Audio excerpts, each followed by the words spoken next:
हारिस रऊफ कर रहा था। Just made them look like clowns. एक फास्ट बॉलर का एक होता है राइट एक्ट ऑफ फेडरेशन, लेकिन वो जैसे शोएब अख्तर करता था, वसीम वकार भी करते थे, but you have to back it up. लेकिन वो शोएब अख्तर वसीम वकार वही था ना। वही आपको परफॉर्मेंस के साथ जो कंसर्न की चीज़ है वो पाकिस्तान का डाउनफॉल नहीं है, वो पाकिस्तान का नियर क्रैश है। अब कोई राइवलरी नहीं है पाकिस्तान इंडिया के दरमियान। बात तो सच है मगर बात है रसवाई की। इंडिया पोलिटिसाइज कर रहा है, जेशा पोलिटिसाइज कर रहा है, बट पाकिस्तान खुद पोलिटिसाइज कर रहा होता है। आईसीसी को कंट्रोल कर रहा है इंडिया और आप कुछ नहीं कर सकते उसका। बाबर क्या ने सब, रिजवान क्या ने सबके प्रॉब्लम सॉल्व नहीं हो जाएंगे। आप जाओ और इंडिया को हराओ, बिकॉज इंडिया ओवर कॉन्फिडेंट हो गया है। जो स्टेटमेंट भी दे रहे हैं, हैंडशेक नहीं करे, this can backfire. Fakhar Zaman का आपने डिस्कशन देखा था। That was a very unfair decision, very biased decision. Hello and welcome to Nukta sports podcast. आज हम डिस्कस करेंगे एशिया कप जो कि इस वक्त यूएई में खेला जा रहा है और कल वही हुआ जिसका डर था और पाकिस्तान इंडिया से एक बार फिर आ गया। इसी मैच को डिस्कस करने के लिए मेरे साथ मौजूद हैं नुक्ता के स्पोर्ट्स एडिटर खालिद हुसैन और जर्नलिस्ट बेशना कासी।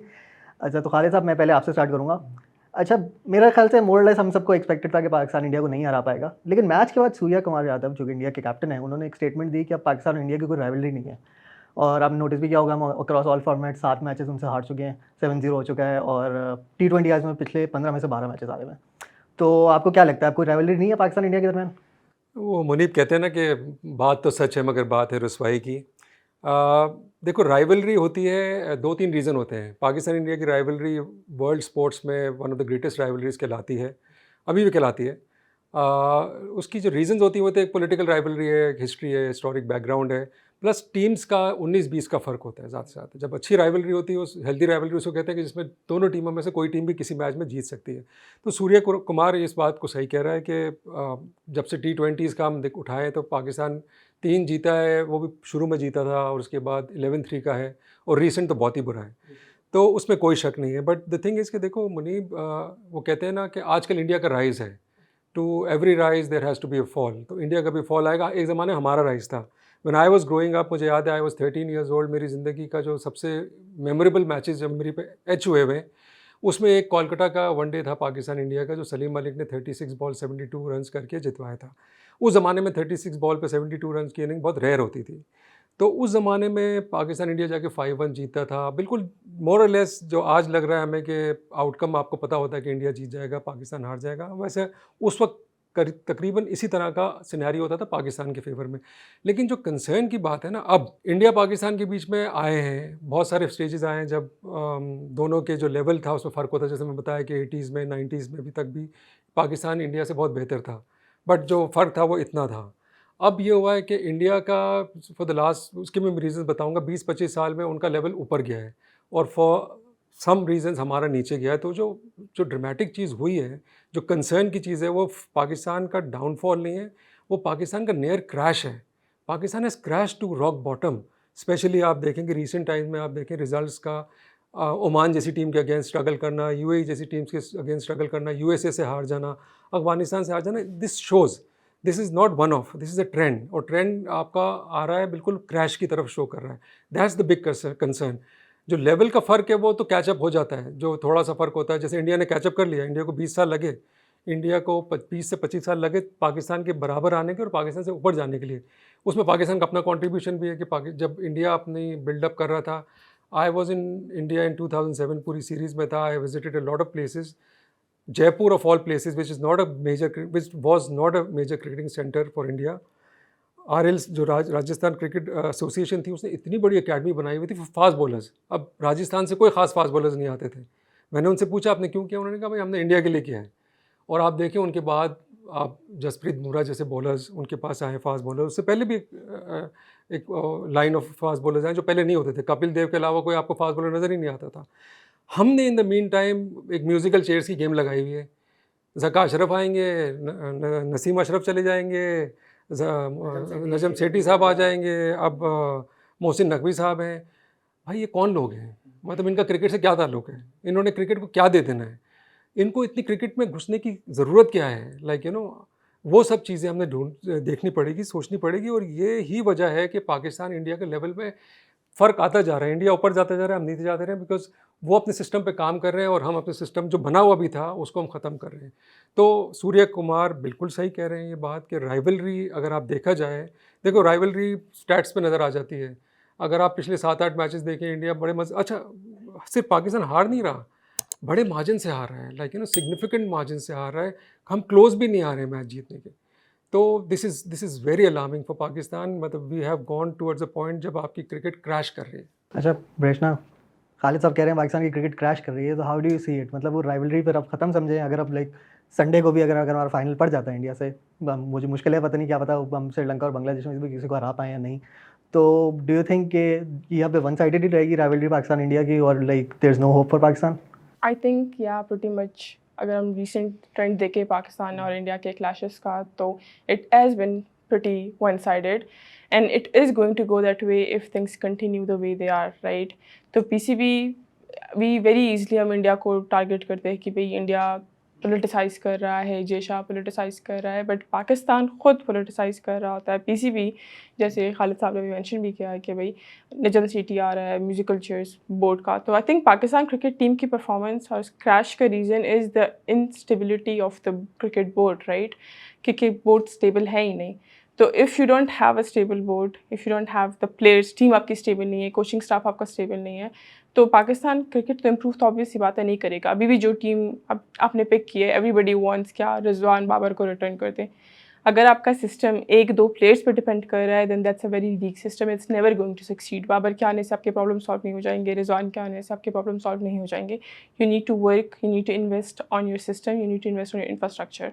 तो it's a long shot, it's a long run for Pakistan. Pakistan have to like rethink their decisions and invest on other things for it to compete with India, because India is on a whole other league right now, right? India सिर्फ पाकिस्तान ही, India से Australia भी compete नहीं कर पा रहा, India से England भी compete नहीं कर पा रहा। वो लोग फिर भी ऑन फील्ड तो compete कर रहे हैं, ऑफ फील्ड तो कोई भी like nobody is even close to India, right? The kind of power they have because of their financial positions. So of field तो आप compete कर ही नहीं सकते हो because of the reasons we know. On field अगर आपने compete करना है तो you need to get your house in order. अच्छा, ये पीसीबी की इन्होंने बात की कि पीसी मिस हैंडल कर रहा है चीज़ों को। एक जो चीज़ मेरे ख्याल से मिस हैंडल हो गई वो एक हैंडशेक वाला इंसिडेंट था जो अभी हुआ। तो हमने क्या लगा, did we blow it out of proportion? कि मतलब अगर उन्हें नहीं मिला, हाथ मिलाया, तो आपको पता भी, आपको थोड़ा सा एक अंदाज़ा भी होना चाहिए था कि भाई जिस तरह के हालात थे of the field going into that match, तो फिर हमने कुछ ज़्यादा ओवर रिएक्ट तो नहीं कर दिया, और फिर हमने ऐसी ऐसी डिमांड्स भी रखी और जो डिमांड्स पूरी भी नहीं हुई। ना आपने आईडी पाइक्रॉफ्ट जो है वो मैच से हटे, ना वो मेरे ख्याल से अपॉलॉजी भी सही तरह नहीं हुई, जो भी मिसकम्युनिकेट किया गया मेरे ख्याल से। तो वो डू यू थिंक हमने किस तरीके से उसको सही हैंडल किया या किसी और तरीके से हैंडल कर सकते थे? पाकिस्तान ने अपना जो कार्ड था वो ओवर प्ले तो किया उसके अंदर। देखो, हैंडशेक नहीं करना वो इंडिया का छोटापन था। आप स्पोर्ट्समैन स्पिरिट दिखाएं, आपको जो रूल कहता है, जो एटिकेट कहते हैं गेम के, वो आप पूरे कर लें। आप नहीं कर रहे, आप पोलिटिसाइज कर रहे हैं गेम को, आपने कर दिया। ये इंडिया के, आई वुड से कि इंडिया को ब्लेम कर सकते हैं आप इस पर, बट जिस पर रिएक्ट जिस तरह पीसीबी ने किया, पाकिस्तान ने किया, वो येस आउट ऑफ प्रोपोर्शन था। आप आराम से मैच खेलते, आप प्रोटेस्ट बाद में कर देते, लेकिन आपने ये कह देना कि इन्होंने हैंडशेक नहीं किया, टीम को आपने रोक लिया, यूएई के खिलाफ जाने नहीं दे रहे, एक ड्रामा क्रिएट किया। और जब आपको पता होना चाहिए था कि देखो एंड रिजल्ट ये आएगा कि अगर आप वो मैच फॉरफिट करेंगे तो आप एशिया कप से बाहर हो जाएंगे, और वो एक छोटा लॉस था। जो लॉन्ग टर्म रेपिकेशंस बहुत सारे होते हैं उसके ऊपर, इस तरह मैच आप फॉरफिट नहीं कर सकते। मुझे अभी तक याद है, I was there in I think 2006 की सीरीज़ में, ओवल के मैच में इंजमाम उल हक ने किया था ये काम। वो छोटे लेवल पे था, जब अंपायर ने पाकिस्तान को पेनलाइज कर दिया था, he didn't take his team in the field, और पाकिस्तान वो जीता हुआ मैच हारा था। और उसके बाद पाकिस्तान के काफ़ी प्रॉब्लम्स हुए थे पाकिस्तान के लिए, आपको केस लड़ने पड़े थे, 10,000 चीज़ें करनी पड़ी थी। उसमें एक कैप्टन इन्वॉल्व था, इसमें आपका पूरा बोर्ड इन्वॉल्व था। हमें ख्याल से हैवी फाइन भी हमें लग जाता है। और इवेंचुअली आप अपने ही उसमें फंस गए, और आपको फिर नजम सेठी और रमीज़ राजा को बुला के एक डिस्कशन करना पड़ा। It was all face saving, वो करना ही नहीं चाहिए था। आप देखें, आपको अपने कार्ड्स का पता होना चाहिए कि आपके पास क्या कार्ड्स हैं और कितना आप खेल सकते हैं और कितना आप जा सकते हैं। ब्रिंकमैनशिप कहीं भी सूट नहीं करती, स्पेशली इस लेवल पे। और आप नज़र आ रहा है, या तो देखें आप वो टीम होते जो इस वक्त इंडिया है, आप डोमिनेंट टीम होते हैं, आपको पता होता कि आप जो मैच जाएंगे आप जीत जाएंगे। आप वो टीम होते जो वसीम अकरम, वकार यूनुस, जावेद मियांदाद, इनके ज़माने में टीम होती थी। उस वक्त you could have gotten away with a lot of things. अब आपकी टीम इज़ ज़रा सी ऊपर यूएई और ओमान के लेवल से, ज़रा सी नीचे आई वुड से इंग्लैंड और ऑस्ट्रेलिया से तो खैर काफ़ी नीचे है, बट आप कोई बड़ी टीम नहीं है इस वक्त। आपको उसी हिसाब से अपने एक्ट भी करना है, और आपको बड़ी टीम जब तक बन नहीं जाते, आपको बहुत झंझटली चीज़ों को हैंडल करना है। क्योंकि इस वक्त देखो, आईसीसी को कंट्रोल कर रहा है India. This is an open secret, बहुत ब्लेटेंटली कंट्रोल कर रहा है, और आप कुछ नहीं कर सकते उसका। आप इस तरह कुछ कर सकते हो कि आप अपनी स्टेट्समैनशिप वाली जो क्वालिटीज़ हैं वो अंदर लाएं। आप ऐसे बंदों को आगे करें जो डील कर सकें आईसीसी से। और जो देखिए पाकिस्तान ऐसा भी नहीं है कि बिल्कुल ही मार्जिनलाइज हो गया है, ज़ीरो है। Pakistan is one of the top tier जो अभी भी टेस्ट प्लेइंग कंट्रीज़ है उसके अंदर है। बोर्ड में आपकी एक सीट है। 4-5 मुल्क ऐसे होंगे एसोसिएट में लाके जो आपको सपोर्ट भी करते होंगे। बांग्लादेश तो अब खुल के आपको सपोर्ट कर रहा है। तो you have to play your cards right. But आप इस तरह नहीं कर सकते, आप खड़े हो जाएं और आप कह दें कि जाओ मैं नहीं खेल रहा, कर लो जो करना है। तो वो तो आपका बहुत कुछ कर सकते हैं। That too against a country like India. अच्छा प्रश्न आपसे भी मैंने इसी वाले से पूछना है कि हैंडशेक वाला जो इंसिडेंट था उसके बाद मुझे लगा कि वो पीसीबी ने तो मैं हैंडल किया ही, वो जो है वो फिल्टर आउट टीम के अंदर भी वो चीज़ कर गई कि जो है हमारे प्लेयर्स ने कल जिस तरह मैच के दौरान रिएक्ट किया, शाहीन और हारिस रऊफ उनको रन पड़ रहे थे बट दे वर लाइक वो उनके वर्बल फैट चल रहे थे इंडियन बैटर्स के साथ, लेकिन उनको आगे से छक्के चौके पड़ रहे थे। फिर आपने हारिस रऊफ का वो बाउंड्री रोप पे जो एंटिक्स थे उनके वो प्लेन वाले और वो जो 6-0 कर रहे थे, तो is that affecting the team too now, like वो क्रिकेट से डिस्ट्रैक्ट हो गया, अब इन चीज़ों पे आ गए? I would like use a harsh word. I feel like whatever the antics that Pakistan players used made them look like clowns, at least in my eyes, right? Because जैसे Surya Kumar I think and Abhishek Sharma they shared Instagram में उन्होंने post किया था कि भाई you talk we win, right? So whatever handshake का controversy जो हुआ था, at the end of the day it is just a goodwill gesture of the teams between teams when they shake hands, right? So India did a small thing. अगर आप इस पे इतना strong reaction नहीं देते, the world cricket would have criticized it, right? Or would have condemned it. वो खुद ही obvious हो जाता कि India politicize कर रहा है. But Pakistan reacted so strongly. अभी second match में you are out there sledging them when you are literally being smashed right, left and center, right? The way the opening that they had, you did not have any right to go there and talk to them or sledge them, right? तो वो उस time पे ये हरकतें अच्छी लगती है जब you perform well on field, जो कि आप नहीं कर पा सकते थे। तो वो बाउंड्री रोप में आप ये सारे एक्शन दिखा रहे हो, तशन दिखा रहे हो कि भाई वी आर देयर और 6-0 पोलिटिसाइज बेसिकली आप कर रहे हो।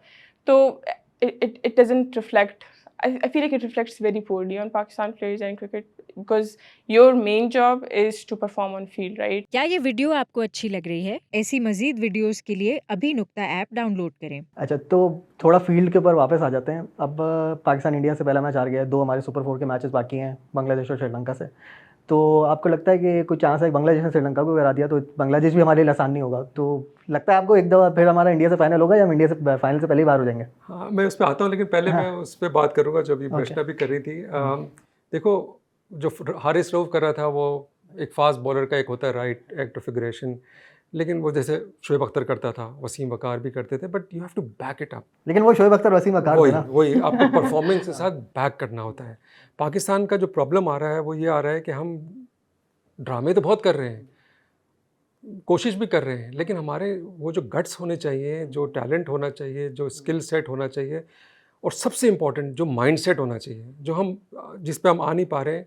The problem with this Pakistan team is not even lack of skills या लैक ऑफ टैलेंट या lack of hard work, it's a lack of proper winning mind set. हमारा जो mind set है वो लूजर्स वाला बन गया है, जस्ट बिकॉज हमारा सिस्टम उस तरफ ले जा रहा है हमें।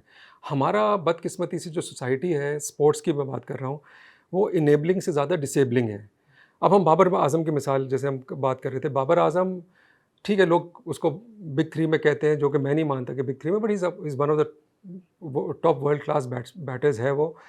आपने उसको इनेबल करने के बजाय उसको आपने डिसेबल ही कर दिया, उसका स्विच ऑफ कर दिया आपने। अब उसको आपको कॉन्फिडेंस नहीं रहा। दूसरी चीज़ में मैं आता हूँ कि पाकिस्तान बांग्लादेश श्रीलंका को हरा सकता है, बिल्कुल हरा सकता है। देखो इंडिया और पाकिस्तान में जो डिफरेंस है वो थैंकफुली पाकिस्तान और श्रीलंका या पाकिस्तान और बांग्लादेश में नहीं है। आई वुड से एट पार है team. Even the current Pakistani team would be at par और स्लाइटली बेटर देन बांग्लादेश और slightly lower than Sri Lanka on current form.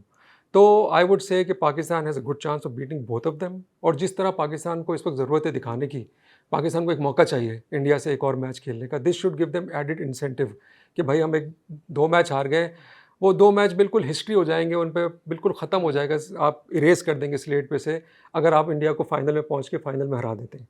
तो ये एक बहुत बड़ा आपके लिए मोटिवेशन की चीज़ है, आपके लिए एक इंसेंटिव है। और आई थिंक मतलब मैं अगर पाकिस्तान का कोच होता तो मैं या कैप्टन होता तो मैं ज़रूर इस बात को हाईलाइट करता कि देखो this is your chance, you are not dead and buried yet, you are still there in the game. आप 1 मैच हार गए हो सुपर 4 का, 2 मैच जीतो, most probably you will be in, अच्छे मार्जिन जीतोगे तो you will be in the final.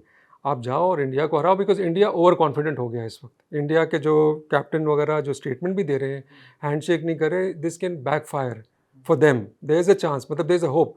देखो इन किसी भी फॉर्मेट में अगर आप इंडिया को इस वक्त पकड़ सकते हो, वो T20 है, क्योंकि T20 20 ओवर का गेम है। आप देखें ना, कल अगर आप 10 ओवर के बाद आप 5-6 ओवर और अच्छे खेल जाते, जो जो आपने गड़बड़ की 5-6 ओवर की, जिस वक्त आप स्लो पड़ गए, आपने डोमिनेट करने दिया, तो आप कल का मैच जीत भी सकते थे। तो ऐसा नहीं है कि आप जीत नहीं सकते। The problem with Pakistan is कि कंसिस्टेंटली वो परफॉर्म नहीं कर पा रहा। तो आई वुड से, मतलब I will be backing Pakistan to beat both Bangladesh and Sri Lanka even on this current form, because Pakistan has a lot to win and lot to lose. Pakistan के लिए स्टेक्स बहुत हाई हैं इस वक्त हर लिहाज से।